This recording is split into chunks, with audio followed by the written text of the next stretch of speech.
اللي راح يكون إن شاء الله إلى 28 من شهر رمضان في الدمام،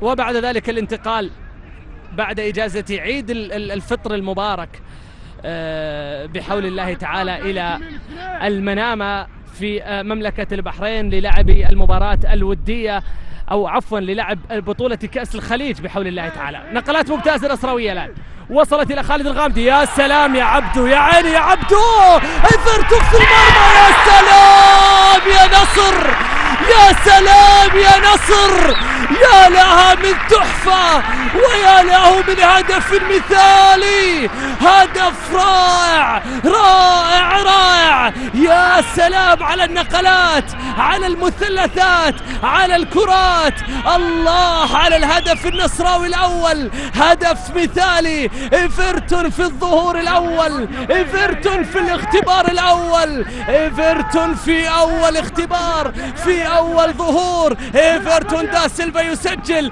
لكن شوف عبدو، اطربني يا عبدو. الكرة وصلت بعد ذلك إلى الأمام، إبراهيم غالب أسيست ممتاز. ايفرتون دا سيلفا في المرمى، خلاص النصر فينش عالي، النصر يخلصها مباشرة بهدف أول جميل مباشرة. 4 نقلات وصلت النصر إلى شباك المنتخب السعودي، 4 نقلات فقط.